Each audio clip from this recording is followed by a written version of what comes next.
Welcome to ask classes. जैसे कि आप सबको पता है कि लगातार यहाँ पर क्लास 11th के इंग्लिश की तैयारी कराई जा रही है, जिसका एग्ज़ाम कल होना है।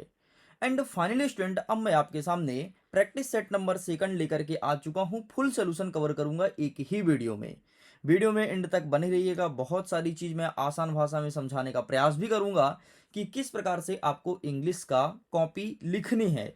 आपको पता है, अगर आप इस वीडियो को फुल टाइम वॉच करते हो तो 80 में से आसानी से आपका 70 से 75 नंबर आ सकता है, अगर आप दोनों सेटों को देखते हो तो। एंड क्वेश्चन आंसर के लिए टेंशन मत लो, बूस्टर डोज के माध्यम से क्वेश्चन आंसर प्रोवाइड करा दूंगा, जो आपके एग्जाम में देखने को मिल रहा है। तो चलिए बिना टाइम वेस्ट किए फटाफट हम वीडियो को करते हैं शुरू और देखते हैं किस प्रकार से क्वेश्चन रखा गया है एंड क्या होगा इसका सही आंसर। लेकिन उसके पहले एक झलक आप आंसर का देख लो। इस प्रकार से आंसर आपको पीडीएफ के थ्रू मिलेगा। एक एक प्रश्न का उत्तर लेकर के आया हूं, बस आप एक एक चीज को समझते जाइएगा और ध्यान से देखते जाइएगा। देखो, हमारा इंग्लिश का जो पेपर है ना, वो 4 सेक्शन में रहेगा। सेक्शन नंबर ए, बी, सी और डी। और सभी सेक्शन में अलग अलग टाइप के क्वेश्चंस रहेंगे। जैसे सेक्शन नंबर ए में reading skill, section number B में writing skill, section number C में grammatical portion and section number D में टेक्स्ट बुक से संबंधित क्वेश्चन देखने को मिलेगा। एंड यहां से हमारा प्रश्न क्रमांक 1 स्टार्ट होता है। इसमें कहता है read the following passage and answer the questions given below. मतलब पैसेज को ध्यान से पढ़ना है और जो प्रश्न पूछा गया उसका आंसर करना है। ये पैसेज हमारे आर्टिफिशियल इंटेलिजेंस के ऊपर लिखा गया है, एआई के ऊपर। और आजकल आपको पता है ना कि एआई का जमाना है, इसलिए हाईली चांसेस है कि ये क्वेश्चन एग्जाम में देखने को मिले, क्योंकि एआई के ऊपर ही लिखा गया है। हम आगे बढ़ते हैं एंड यहाँ से हमारा क्वेश्चन स्टार्ट होता है, तो एक एक चीज का आंसर हम बताते हैं। पहला नंबर कहता है कि what does AI stand for. ठीक है, तो यहाँ पर कई सारे ऑप्शन है, तो इसका सही आंसर आपको लगाना है ऑप्शन नंबर सी। मतलब ये कह रहा है कि एआई का फुल फॉर्म क्या होगा, तो आर्टिफिशियल इंटेलिजेंस होता है। एंड तुमने पहले लाइन में देखा कि आगे हम बढ़ते हैं। हमारा प्रश्न क्रमांक 2 कह रहा है which sector has not been significantly influenced by AI. तो यहाँ पर आपको लिखना है एग्रीकल्चर, अर्थात ऑप्शन नंबर सी। मतलब जो एग्रीकल्चर सेक्टर है ना, वो एआई से भी अछूता है। बाकी हेल्थ केयर में एआई पहुंच चुका है, ठीक है, एंड फाइनेंस में पहुंच चुका है, ट्रांसपोर्ट में पहुंच चुका है, हर जगह एआई आ चुका है। आगे हमारा तीसरा नंबर कहता है which of the following is primary function of AI. तो इसका सही आंसर लगाना है option number A is correct answer. And हमारा क्वेश्चन नंबर 4 जो कह रहा है, इसका सही आंसर हो जाएगा आपका ऑप्शन नंबर बी, ठीक है, एथिकल। एंड नेक्स्ट जो 5th नंबर का क्वेश्चन पूछा है, ठीक है, एंड इसका सही आंसर आपको सिंपल से लगाना है ऑप्शन नंबर सी। यहाँ पर जल्दी जल्दी मैं क्वेश्चन का आंसर बता देता हूँ, क्योंकि हमें पूरा कंप्लीट करना है, इसलिए थोड़ी स्पीड में करना पड़ेगा और जो इंपॉर्टेंट चीज रहेगा उसे मैं समझाते भी जाऊंगा। नेक्स्ट हमारा कह रहा है छठवां नंबर की what has AI enhanced in various industries. तो यहाँ पर आपको सिंपल से लगाना है ऑप्शन नंबर सी। नेक्स्ट हमारा कह रहा है 7वां नंबर का प्रश्न which of the following is not a potential application of AI. तो यहाँ पर आपको लगाना है ऑप्शन नंबर सी। नेक्स्ट हमारा क्वेश्चन जो कह रहा है एंड इसका सही आंसर आपको लगाना है option number B. Next question कह रहा है 9वां नंबर इथिकल के बारे में बात कर रहा है, तो इसका सही आंसर आपको लगाना है ऑप्शन नंबर सी। एंड जो 10वां नंबर का प्रश्न है, तो इसका सही आंसर आपका ऑप्शन नंबर सी हो जाएगा। तो इस प्रकार से ये पूरा पूरा होता है कंप्लीट। आगे बढ़ते हैं। प्रश्न क्रमांक 2 कह रहा है कि read the following passage, make note on on the basis of your comprehension of the passage given suitable title. मतलब ये कह रहा है कि सिंपल सा एक मैं आपको पैसेज दिखाऊंगा, उसमें टाइटल एंड नोट फाइंड करना है। मैं आपको आसान भाषा में बताऊंगा कि टाइटल कैसे फाइंड किया जाता है। देखो यार, ये पूरा पूरा तुम्हारे सामने पैसेज रहेगा, ऐसे ही कोई और पैसेज भी हो सकता है, लेकिन ज़्यादातर हाईली चांस है कि यही पैसेज आपके एग्जाम में देखने को मिले।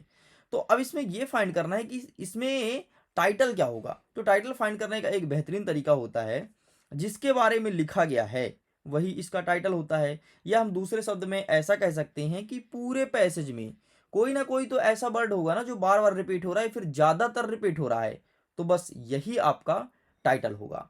जैसे मैंने पूरा पैसेज को देखा तो मुझे लगा कि कोल्ड वर्ड हो सकता है ज़्यादा रिपीट हो रहा हो, तो आइए हम देखते हैं कि कोल्ड वर्ड कितने बार रिपीट हो रहा है। अगर तुम्हें 4 से 5 बार रिपीटेशन मिल जाए ना, समझ जाओ कि आपका टाइटल यही है। तो आइए हम चेक करते हैं। पहला कोल्ड मिल गया, ठीक है, एंड नेक्स्ट आगे बढ़ते हैं, आगे बढ़ते हैं। लाइन से आपको ढूंढना बस है, बस और कुछ नहीं करना है, ठीक है। ये दूसरा कोल्ड हो गया, ठीक। आप भी देखिएगा कहीं पर मिस हो जाए तो बताइएगा कि सर यहाँ पर भी छूट गया, ठीक। एंड ये नेक्स्ट कोल्ड हो गया, हमारा 3 मिल गया। हमारा टारगेट कितना है, 4 से 5, ये 4 मिल गया। मतलब हम भाई टाइटल तक पहुँच चुके हैं, हम टाइटल तक पहुँच चुके हैं। देखिए एक आधा और छूटा है क्या, एक बार फिर से चेक कर लेते हैं। ठीक ठीक ठीक, यहाँ पर कोल्ड वर्ड नहीं है। ये देखो एक और कोल्ड मिल गया, ठीक, हमें 4 से 5 बार मिल गया एंड हमारा टारगेट तो यही था ना, एंड फाइनली यही हमारा टाइटल हो जाएगा। मैं आपको दिखाता हूँ, वेट कीजिएगा। ठीक है, सबसे पहले आप ले लो क्वेश्चन नंबर फर्स्ट के आंसर का फुल सोल्यूशन का स्क्रीनशॉट, एंड सेकंड नंबर देखना, the problem of common cold. देख ले भाई, यही टाइटल है, देख लो। इस प्रकार से टाइटल फाइंड करते हैं, टाइटल फाइंड करने का बेहतरीन तरीका है ये। ठीक है, अब बोलोगे सर चलो टाइटल में तो मजा आ गया सर, अब नोट बता दो, नोट कैसे लिखते हैं। अरे नोट कुछ नहीं है यार, देखो क्या होता है, जब भी एग्जामिनर कॉपी चेक करता है सबसे पहले आपके टाइटल को देखता है। अगर कोई स्टूडेंट टाइटल ही गलत लिखा है तो उसे लगता है कि यार इसे तो कुछ पता ही नहीं। जब टाइटल गलत लिखा है तो डेफिनेटली नोट गलत ही लिखा होगा ना, उसे ये लगता है, जबकि ऐसा नहीं है भाई। कोई कोई स्टूडेंट हो सकता है सही टाइटल तक ना पहुंच पाए लेकिन नोट बढ़िया बना बना लिख देते हैं। तो जब एग्जामिनर की मेंटेलिटी ये है कि टाइटल सही कर, तो भाई तू टाइटल सही कर लिया ना, बस तेरा टाइटल चेक करेगा, वो नोट चेक नहीं करेगा। और नोट में तुम कुछ भी अपने समझ के अकॉर्डिंग पॉइंट या फिर हेडिंग और सब हेडिंग डाल के लिख दो। अब बोलोगे सर ये हेडिंग सब हेडिंग क्या होता है, आओ दिखाता हूँ। ये देखो, ये पहला पॉइंट लिखा है, एक लिखा है, इसे कहते हैं हेडिंग, और इसके अंदर 1.1 लिखा है, 1.2 लिखा है, इसे कहते हैं सब हेडिंग। तो अपने समझ के अकॉर्डिंग तुम हेडिंग और सब हेडिंग को जमा दो, बस यही तुम्हारा नोट रहेगा, एंड फाइनली अब आंसर रेडी है।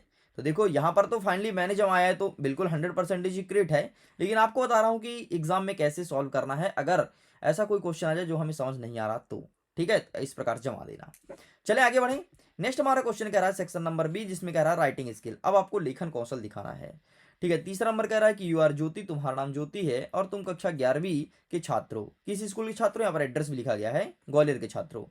You are the culture secretary of your school. ठीक है, draft a notice informing the student about the inter school dance competition and request to interested participants to get them registered with you। ये कह रहा है कि तुम्हारा नाम ज्योति है और तुम इस स्कूल में पढ़ते हो ग्वालियर के। ठीक है, तुम एक कल्चर सेक्रेटरी हो, ठीक, मतलब तुम एक कल्चरल फंक्शन को मैनेज कर रहे हो। तो तुम्हें एक नोटिस निकालना है कि अगर कोई स्टूडेंट डांस कंपटीशन में भाग लेना चाहता है और पार्टिसिपेट करना चाहता है तो आ करके मेरे पास अपना नाम लिखाए। बस तुम्हें सिंपल सा एक नोटिस निकालना है। आओ दिखाते हैं नोटिस कैसे निकलेगा। सबसे पहले स्कूल का नाम लिखा जाता है, ध्यान से सुन लो, है ना। सबसे पहले आपको स्कूल का नाम लिखना है, फिर डेट लिखना है कि कब तुम नोटिस निकाल रहे हो। ये फंक्शन का डेट नहीं रहेगा, नोटिस कब निकाल रहे हो उस दिन का डेट रहेगा, एंड क्यों निकाल रहे हो भाई, है ना। खाना खाना है कि कुछ और करना है, तो यहाँ पर लिख दिया inter school dance competition, and आगे इन्फॉर्मेशन लिखोगे और कब है डांस कॉम्पिटिशन ये भी लिखोगे, एंड वेन्यू भी लिखा जाता है। तो देखो वेन्यू भी लिखा है यहाँ पर, स्कूल ऑडिटोरियम में 10 बजे से स्टार्ट हो जाएगा। ठीक, इतना लिख दिए, इतना लिख दिए। बस भाई इतना करने के बाद यहाँ पर अपना डिटेल्स दोगे, कि डिटेल्स तो दोगे ना, तभी तो तुम्हारे पास आएंगे लोग वाग लिखाने, नहीं तो बच्चे ने पूरा इन्फॉर्मेशन पढ़ लिया। अच्छा ये मत लिखना, ठीक। अच्छा लिख सकते हो, वैसे इंटरेस्टेड जो है वो पार्टिसिपेट करे, बहुत अच्छी पॉइंट मैंने यहाँ पे लिख कर आया है, तो लिख सकते हो, ठीक है, कोई दिक्कत नहीं। ठीक, और लास्ट डेट भी, कि लास्ट डेट भाई 7 तारीख तक है, मतलब फुल एकदम बनाना है बहुत बाकायदे से। ठीक है, एंड अपना नाम लिखोगे, डिटेल्स दोगे और किस क्लास के विद्यार्थी हो ये भी दोगे, ताकि तभी तो तुम्हारे पास बच्चे आएंगे। अच्छा ये सब करने के बाद एक काम और करना, इसे मैंने बॉक्स में नहीं किया, तुम्हें करना है बॉक्स में। बॉक्स में कर दोगे तो तुम्हारा नोटिस एक अट्रैक्टिव और बहुत ही प्यारा दिखेगा, है ना। तो इसे कर दोगे इस प्रकार से बॉक्स में, और बॉक्स में लिखने के बाद भाई साहब बस खत्म। ठीक, तो इस प्रकार से तुम्हें क्रिएट करना है। मैं उम्मीद करता हूं समझ गए होगे और अब तुम लिख भी पाओगे। अथवा में कह रहा है कि डिजाइन अ पोस्टर, पोस्टर बनाना है, एंड किस पे, सेव द इन्वायरमेंट, हमें इन्वायरमेंट बचाना है। कुछ नहीं, ये तुम्हारे सामने पोस्टर है, इसे भी करना है बॉक्स में। बॉक्स में तो करना ही करना है, बॉक्स में हर एक चीज करना है, ध्यान से देख लो, ये खत्म। ठीक, बॉक्स बन गया, अच्छे से बॉक्स बना देना। बाकी मैंने तुम्हें समझा दिया। बाकी तुम पेड़ के बारे में कुछ कुछ लिख दो, जैसे से नो टू पॉल्यूटेड, ठीक है, पॉल्यूशन को रोकता है, या फिर पॉल्यूशन, ठीक है, पॉल्यूटेड भी लिख सकते हो, पॉल्यूशन भी लिख सकते हो। ठीक है, प्लांट मोर ट्रीज, मतलब ज़्यादा से ज़्यादा पौधे लगाओ ताकि वो पेड़ बने, एंड इस प्रकार से कुछ इन्फॉर्मेशन देना है, लेकिन ध्यान रखना इन्फॉर्मेशन बहुत लंबा नहीं होना चाहिए, शॉर्ट में होना चाहिए, शॉर्ट में समझाओ। चलो आगे बढ़ते हैं। चौथा नंबर कहता है कि तुम्हारा नाम अभिषेक सक्सेना है, तुम रहते कहाँ हो भाई। ये यहाँ पर एड्रेस लिखा है, रेसिडेंसी एट 54, ठीक है, DIG कॉलोनी इंदौर में रहते हो।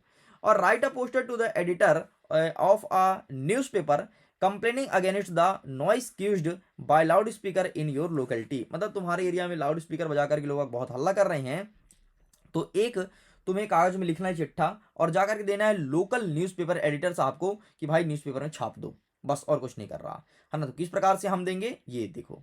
सबसे पहले एड्रेस लिखेंगे कि कहाँ से हम भेज रहे हैं, ठीक है। फिर एडिटर का नाम लिखेंगे और किस न्यूज़पेपर वाले को दे रहे हैं ये भी लिखना है, ठीक है। कहाँ, इंदौर वाले को दे रहे हैं। सब्जेक्ट में लिखोगे noise of loud speaker in your locality, मतलब हमारे क्षेत्र में बहुत ज़्यादा डीजे बज रहा है, ठीक है। एंड ये इस प्रकार सर बाकी पूरा इन्फॉर्मेशन लिखोगे और लिख देना कि कितने बजे तक बज रहा है, ठीक है। एंड फाइनली वो न्यूज़पेपर छाप देगा। आगे बढ़ते हैं। अथवा में कह रहा है कि तुम्हारा नाम निशांत है, तुम यहाँ पर रहते हो, तुम्हारा एड्रेस लिखा गया है अनुपम नगर, सिविल लाइन जबलपुर में, ठीक है। Your friend has passed in the final examination, तुम्हारा दोस्त फाइनल एग्जामिनेशन को पास कर लिया, मतलब वार्षिक परीक्षा को। Write a letter congratulation him to his success, है ना, जो व्हाट्सएप में देते हो ना कि कॉन्ग्रेचुलेशन, तो एक लेटर लिखना है कॉन्ग्रेचुलेशन वाला, और लेटर लिख के घर पहुंचाओ बढ़िया कि दोस्त यार तुमने टॉप कर गया। चलो आओ देखते हैं लेटर कैसे लिखेंगे। सबसे पहले यहाँ पर अपना नाम लिखेंगे, फिर लिखेंगे अपना एड्रेस, भाई हम कहाँ रहते हैं, तब तो दोस्त को पता चलेगा कि अच्छा अनुपम भाई के मैसेज आया है, ठीक है। फिर में लिखोगे माय डियर फ्रेंड, फिर उसके बारे में इन्फॉर्मेशन लिखोगे। And final examination fly course, मतलब उसकी थोड़ी तारीफ करोगे, यार तुमने बहुत मेहनत किया भाई, तुम्हारे जैसे कोई नहीं कर सकता है, ऐसे तारीफ लिखने के बाद अंतिम में तुम्हें लिखना है कॉन्ग्रेचुलेसन, एंड यहाँ पर उसका नाम लिख दोगे, ठीक है। ये खत्म, इस प्रकार से लिखा जाता है। नेक्स्ट हमारा 5वां नंबर कहता है पैराग्राफ लिखना है किसी एक टॉपिक पर, जैसे मॉडर्न टेक्नोलॉजी, जिसे आप कहते हो वंडर ऑफ साइंस। देखो भाई नाम चेंज किया है लिखना वही है, ठीक है। वंडर ऑफ साइंस पूछा है, स्पोर्ट एंड गेम पूछा है, ग्लोबल वार्मिंग, तो मैं कहता हूँ केवल 2 ही पढ़ना, ठीक है। एक गेम एंड स्पोर्ट, दूसरा वंडर ऑफ साइंस, बाकी कुछ मत पढ़ो, कुछ नहीं आएगा, ठीक है। एंड वैसे तो एक से काम चल सकता है, वंडर ऑफ साइंस से यही पूछेगा, लेकिन फिर भी मैं कहता हूँ एक ऑप्शन के तौर पर होना चाहिए जिंदा, जो है कि गेम एंड स्पोर्ट। तो इसका आंसर तो आपके पास होगा ना, मैं नहीं दिखा रहा, ठीक है।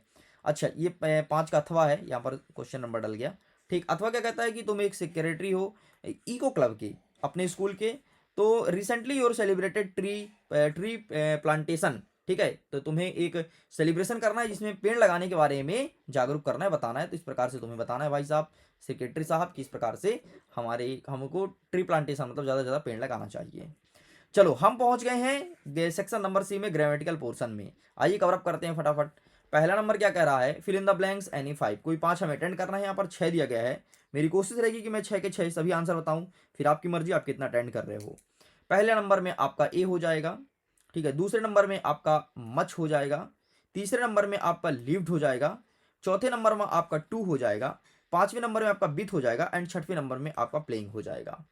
अब देखो पहले में ए, मैंने तुमको ट्रिक बताया था पहले वीडियो में, जो पहला वीडियो अपलोड किया था, कि ए कैसे लगता है, तो इसका हिंदी में ट्रांसलेट करो। जैसे यूरोपियन लिखा है तो यूरोपियन ऐसे ना लिखते हैं यू, तो ये का से लेकर के और ज्ञा के बीच में आता है, इसलिए ए लगेगा। मैंने डिस्क्राइब किया था, अगर नहीं देखे हो तो जा करके देख लो, वहां पर मैंने अच्छे से समझाया है, ठीक। नेक्स्ट में मच लगेगा, ठीक है। मैं इसको थोड़ी और बढ़िया हाईलाइट कर देता हूँ ताकि आप स्क्रीनशॉट ले लो और आपको पता रहे, ले लो स्क्रीनशॉट, यही इसका सही आंसर है। आगे बढ़ते हैं। क्वेश्चन नंबर 7 कहता है डू एज डायरेक्टेड, ठीक है। पहला कहता है चेंज इनटू नेगेटिव, तुम्हें नेगेटिव में कन्वर्ट करना है। दूसरा कहता है कि सो दैट का यूज करना है।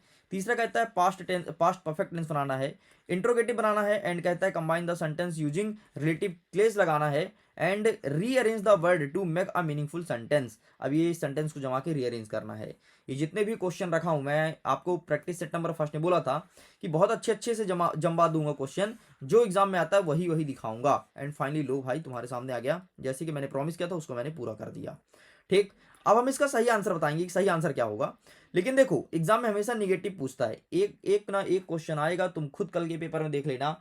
एक सेंटेंस देगा जिसे बोलेगा निगेटिव सेंटेंस बनाओ, एंड हाईली चांसेस है कि यही क्वेश्चन आपके एग्जाम में देखने को मिले, बहुत ज़्यादा चांसेस है, ठीक है। क्योंकि कई स्कूल के टीचर्स इस क्वेश्चन को अपने अपने प्रश्न पत्र में डाल के रखे हैं।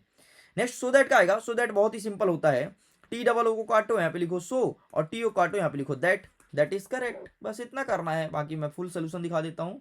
अच्छा ये देख लो क्वेश्चन नंबर 6 का, ठीक है। एंड ये रहा क्वेश्चन नंबर 7 का, ठीक। इसे नेगेटिव में कन्वर्ट करना था तो मैंने यहाँ पर कर दिया, he does not touch teach English, ठीक है। एंड सो दैट को यूज करना था तो यहाँ पर सो काटना है, यहाँ पर बताया था ना, टी डबल ओ को काटो सो लिखो, एंड यहाँ पे टी ओ काटो दैट लिखो, तो ये पूरा आंसर लिखा गया भाई, देख लो, ठीक। इस प्रकार से अरेंज करना था।